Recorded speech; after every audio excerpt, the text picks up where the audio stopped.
Greater Jamaica was formed at a time where a disinvestment was taking place. The downtown was being surrounded by regional malls. A noose, if you will, an economic noose of regional malls was threatening the downtown, as was the uncertainty of demographic change. A plan was prepared, and it was done by a regional plan association who had a regional view. What RPA was looking for was sub-centers, places where development could be concentrated appropriately rather than continue to allow urban sprawl. The first prototype of an urban sub-center was Jamaica.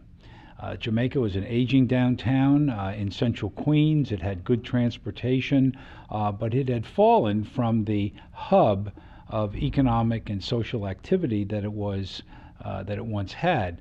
So one of the first studies of the new second regional plan that RPA embarked on was a study called Jamaica Center, a center for the borough of Queens and for, indeed, all of Long Island. So one of the recommendations of the Jamaica Center report was the creation of a local development corporation, which became known as Greater Jamaica Development Corporation. There was a companion New York City effort, an Office of Jamaica Planning and Development that Mayor Lindsay established, and they set up a partnership between the two. To bring, for the first time, development and planning together under one roof.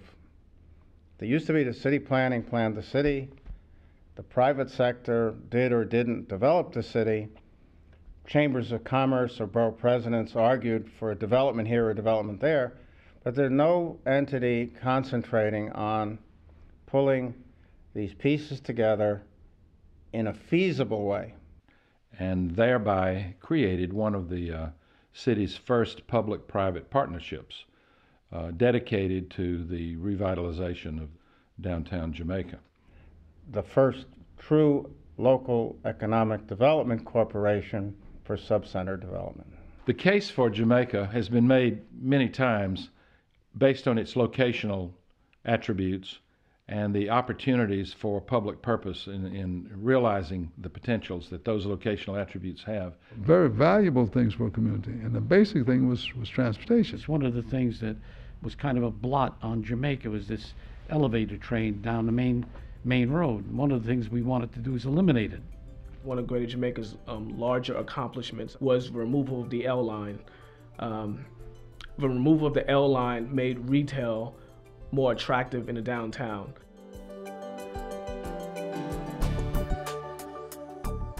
The Port Authority's really wonderful relationship with Greater Jamaica goes back to the early vision of a rail connection to Kennedy Airport and the revitalization of downtown Jamaica, and the early years of recognizing that Jamaica was inextricably tied to the Kennedy Airport and the airport industry. So when we were thinking about AirTrain, it wasn't just a transportation project, although that was key, it was also an economic development project.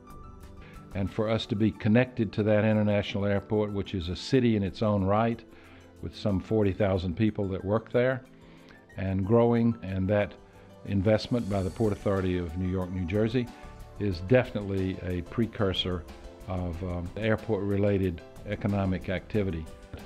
Transportation moves people, but transportation really creates economic activity and wealth creates communities, and communities rebirth, take place, and you get an organic growth out of smart development that we were able to put together. There were many, many people who never thought AirTrain would happen, and it probably wouldn't have happened if there wasn't that larger theme to it, that if it was just seen as we're going to put a big guideway down the Van Wyck and there are going to be a lot of trains carrying people to Kennedy Airport, that doesn't really get to the heart of the project, and we probably would have never been able to take it through the city land use and approval process. So they saw it early, they created a vision for Greater Jamaica, and they allowed us to bring a transportation project as part of that effort. Well, a strong downtown is a place where when you go there, you can do a number of things on one trip. That's one thing that distinguishes downtowns from malls. Malls are essentially single-purpose places. You just shop there. In Jamaica, in downtown Jamaica, you can shop there. It's a shopping center or a shopping district. But you can also participate in the arts while you're shopping or while you're working if you work there. and you can also go to college, you can also go to the library. Our central library is the hub of the Queens Library System. And we're in the midst of building our new Children's Library Discovery Center. And that's it's 21,000 square feet. It's adjacent to this library here. It was a nightclub for about 40 years next door. And it's a great example of changes in Jamaica. So downtowns have the advantages of multiple uses. The arts do a lot of things. They enrich people as individuals, and they offer them opportunities to express themselves and to be entertained. They also employ people, and they also generate collateral activities like restaurants or shopping or whatever. We have a wonderful park called King Park and a historic museum there, King Manor, and it represents a potential for culture and for cultural tourism, by the way, that Jamaica has, and it's unique to Jamaica. So Culture Builds Jamaica is prominent in our priority list of activities. Jamaica accommodates a range of industries.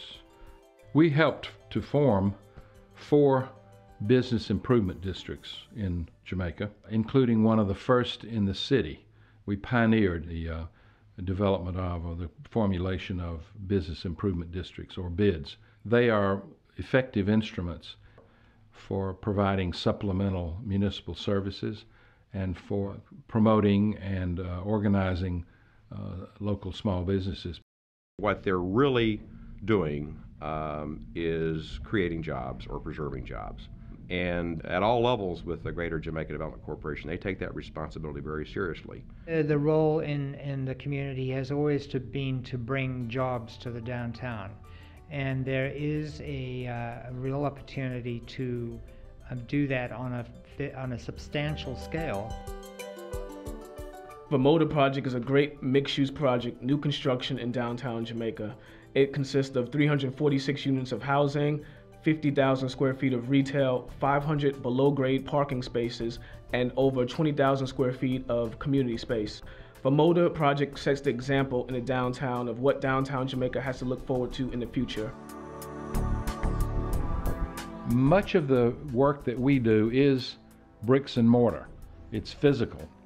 And sometimes we are misunderstood as being in the real estate business when we're really in the venue business of creating places for people.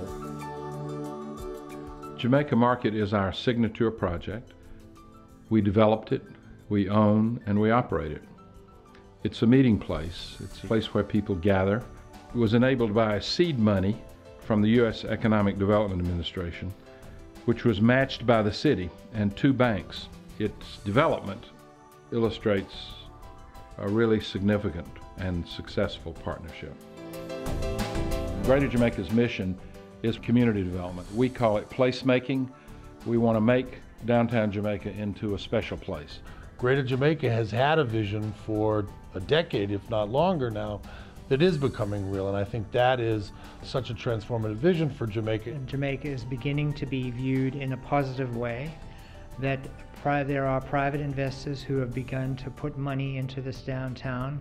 You could have Midtown, downtown, Brooklyn, Long Island City, and then Jamaica as the major economic nodes for growth in the city in the 21st century, and that's what Greater Jamaica's done.